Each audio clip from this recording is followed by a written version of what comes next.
Winds of change के इस नए सेशन में हम directive principles of state policy पर चर्चा करेंगे, जिसे हिंदी में राज के नीति निर्देशक तत्व कहा जाता है। Directive principles of state policy, राज के नीति निर्देशक तत्व, ये पार्ट 4 में कॉन्स्टिट्यूशन के है। अब एक प्रश्न उठता है कि आखिर कॉन्स्टिट्यूशन में पार्ट है क्या। जब हम फंडामेंटल राइट की बात करते हैं तो कहते हैं कि पार्ट 3 में है। अब हम डायरेक्टिव प्रिंसिपल्स की बात कर रहे हैं, ये पार्ट 4 में है। इसे भी छात्रों को याद रखने की ज़रूरत है और ये भी जानना ज़रूरी है कि कॉन्स्टिट्यूशन में कितने पार्ट हैं। तो जब हम कॉन्स्टिट्यूशन के पार्ट की बात करते हैं तो उसमें है 10, 10, 20 और 2, 22 पार्ट में कॉन्स्टिट्यूशन डिवाइडेड है। हमने पहले भी अपने इंट्रोडक्शन टू कॉन्स्टिट्यूशन पर यह बात बताया था कि हमारे बड़े सारे प्रावधान विश्व के दूसरे संविधानों से इंस्पायर्ड होकर बनाए गए हैं, यानी जहाँ भी हमें अच्छी बात नज़र आई हमने उसे लिया। और ये बात सिर्फ हम पर लागू नहीं है। जब हम कहते हैं कि directive principles of state policy हमने आयरिश कॉन्स्टिट्यूशन से इंस्पायर होकर लिया, तो आयरिश कॉन्स्टिट्यूशन में भी ये बात स्पेन से इंस्पायर होकर आई। इसका मतलब है कि दुनिया में जहाँ भी वैचारिक क्रांति आती है उसका इम्पैक्ट पूरे विश्व पर पड़ता है और जिसे वो सही समझती है उसे वो अपनाती है। अब हम देखते हैं कि आखिर इसका मकसद क्या है directive principles of state policy का। फंडामेंटल राइट जनता को राइट देती है कि आपके ये मूलभूत अधिकार हैं। अगर कोई इस अधिकार पर डाका डाले तो आप न्यायालय का दरवाज़ा खटखटा सकते हैं। लेकिन जब हम डायरेक्टिव प्रिंसिपल्स पर आते हैं तो सबसे पहले तो हम देखते हैं कि 36 में स्टेट को डिफाइन किया गया है। आखिर स्टेट का मतलब क्या है? क्या देश? यहाँ पर डायरेक्शन किसको दिया गया है? प्रश्न ये है। ये दिया गया है गवर्नमेंट को, सेंटर के गवर्नमेंट को, स्टेट के गवर्नमेंट को, पार्लियामेंट को, हमारे यहाँ जो असेंबलीज हैं उसको, अलग अलग स्टेटों में अलग अलग असेंबलीज हैं। कुछ कानून सेंटर में बनते हैं, कुछ स्टेट में बनते हैं। कुछ सेंटर की गवर्नमेंट इम्प्लीमेंट करती है, कुछ स्टेट की गवर्नमेंट इम्प्लीमेंट करती है। और इसके साथ स्टेट के अधीन बहुत सारे ऑथोरिटीज़ हैं, कॉरपोरेशन हैं, उनको भी यह डायरेक्शन है कि आप जब भी स्थानीय स्तर पर भी कोई कानून बनाइए तो आप इस नीति निर्देशक तत्वों का ध्यान रखें। इसलिए इसका उद्देश्य क्या है? समाज में समानता लाना, समाज में आर्थिक और सामाजिक उन्नति की बात सोचना, सबके साथ न्याय करना, न्याय ऐसा जो सुलभ भी हो, सरल भी हो, और न्याय का एक सिद्धांत है कि न्याय सिर्फ होना नहीं चाहिए, उसे दिखना भी चाहिए कि न्याय हुआ है। तो जनता को ऐसा न लगे कि उसके साथ न्याय नहीं हो रहा है या न्याय बहुत विलंब से हो रहा है। तो फिर सरकार की ड्यूटी है तो ऐसे ऐसे प्रावधान लाए जिससे सबके साथ न्याय हो सके। जब हम आर्टिकल 36 में स्टेट को समझ लेते हैं तो फिर हम आते हैं आर्टिकल 37 पर। उसमें कहा जाता है कि ये नॉन इन्फोर्सेबल है या नॉट इन्फोर्सेबल है। मानी हुई बात है कि स्टेट को डायरेक्शन है, पब्लिक को अभी कोई बात नहीं, कोई अधिकार नहीं दिए गए हैं। स्टेट से आशा किया जा रहा है कि वो इन नीति निर्देशक तत्वों के आलोक में कानून बनाए ताकि लोगों को न्याय मिल सके। तो यहाँ पर ये तब इन्फोर्स होगा जब स्टेट उस पर कानून बनाएगी, फिर वो इन्फोर्सेबल हो जाएगा। हमने बहुत सारे घटनाओं को, बहुत सारे कानूनों को देखा जो इससे डायरेक्शन प्राप्त करके, निर्देश प्राप्त करके एक वेलफेयर स्टेट बनाने के उद्देश्य से जन कल्याण के लिए अनेकों तरह के कानून बनाए, और आज वो सब कानून हमारे सामने दिखाई पड़ते हैं, कार्यान्वित हो रहे हैं, उससे जनता लाभ उठा रही है।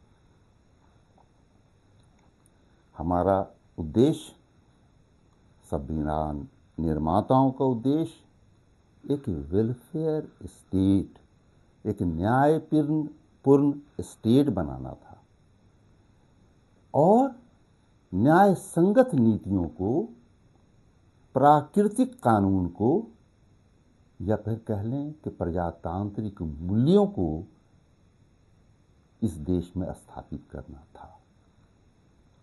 अब हम आते हैं जब 38 यानी आर्टिकल 38 पर, तो हम देखते हैं कि वहां पर बात हो रही है सोशल ऑर्डर की। कोई भी सोशल ऑर्डर तब तक संभव नहीं है जब तक कि लोगों के साथ न्याय न हो। फिर कैसा न्याय, जस्टिस कैसा होना चाहिए? सिर्फ किसी झगड़े में न्याय की बात नहीं है, कोर्ट में जो केस दायर हुए हैं सिर्फ उनमें न्याय की बात नहीं है।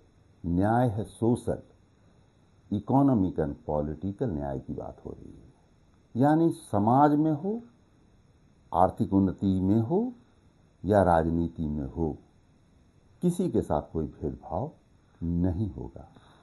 दूसरी चीज कि किस चीज को कम करना है।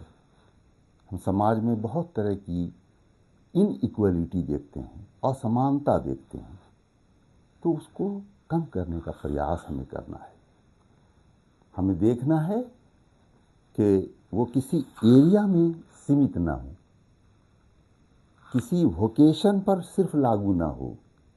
तरह तरह के हैं, कोई मजदूर काम कर रहा है खेत में, कोई मजदूर काम कर रहा है किसी फैक्ट्री में, कोई दफ्तर में काम कर रहा है। तो इसका मतलब है कि इन सब लोगों को इसकी ज़रूरत है कि उनके साथ न्याय हो। इंडिविजुअल को भी ज़रूरत है और ग्रुप ऑफ पीपल को भी ज़रूरत है, और हर एरिया के लोगों को ज़रूरत है। इसके बाद हम देखते हैं आर्टिकल 39।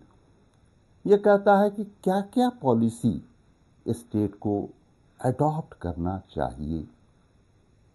तो हम देखते हैं कि 39 में policy to be followed by state है, यानी हर आदमी को एडिक्वेट मीन्स ऑफ लाइवलीहुड मिलना चाहिए, यानी लाइवलीहुड का मौका सबके पास होना चाहिए। दूसरी चीज हम देखते हैं कि एक और निर्देश हमको मिलता है कि ownership and control of material resources वो कंसंट्रेट नहीं होना चाहिए कुछ हैंड्स में, वो कॉमन गुड के लिए पूरे जनता तक पहुंचना चाहिए। इसीलिए हम देखते हैं कि इस देश ने जमींदारी प्रथा को खत्म किया, इस देश में भूमि सुधार के बड़े कार्यक्रम चलाए गए, गरीबों को जमीनें दी गई। तो ये सब आर्थिक सुधार था, उनको एक लाइवलीहुड मुहैया कराने का एक उपाय था।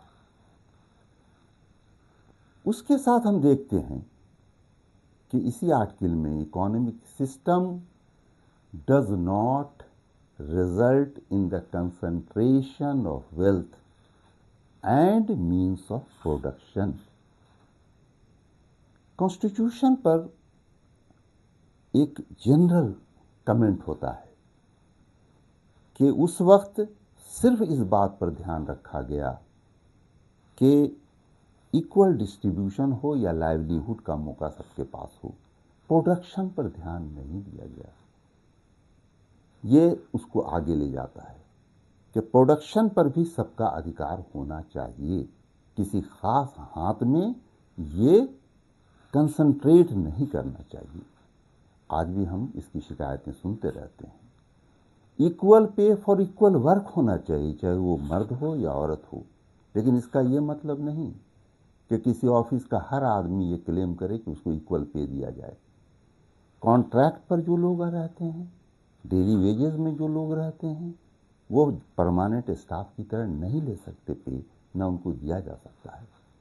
उसके बाद हम देखते हैं कि चिल्ड्रन, यूथ, इसकी बात हो रही है कि उनके डेवलपमेंट के पीरियड में एक हेल्दी इन्वायरमेंट उनको मिले, उनका एक्सप्लॉयटेशन नहीं हो, वो मॉरली हाई रहें, हमेशा एक डिग्निफाइड लाइफ जीने के लायक वो बने, समाज को वो पॉजिटिव कंट्रीब्यूशन दें।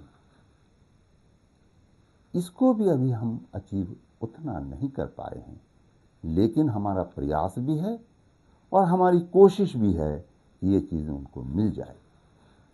इसमें एक और डाला गया बाद में 39A, जो 42nd अमेंडमेंट से 1976 में डाला गया। वो क्या था? Equal justice, free legal aid. ये इसलिए कि जस्टिस सिस्टम जो है वो प्रमोट हो।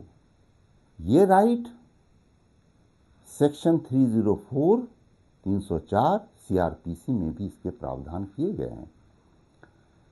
और इसी के आलोक में माननीय सर्वोच्च न्यायालय के निर्देश और उनके गाइडेंस में हर स्टेट में एक स्टेट लीगल सर्विस अथॉरिटी काम कर रही है।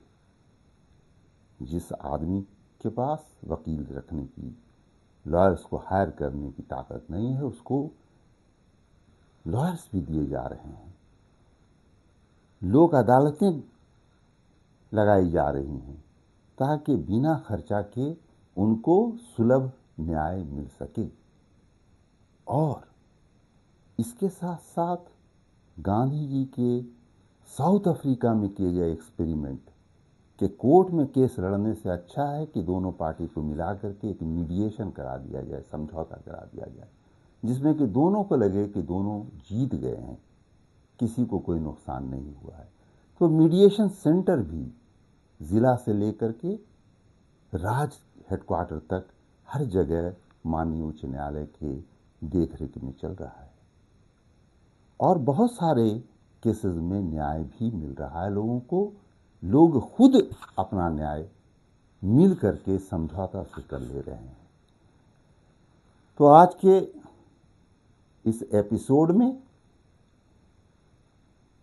यहीं पर हम ख़त्म करते हैं और इसके बाद फिर इसके अगले पार्ट पर हम बात करेंगे अपने दूसरे वीडियो में। धन्यवाद। जोहार।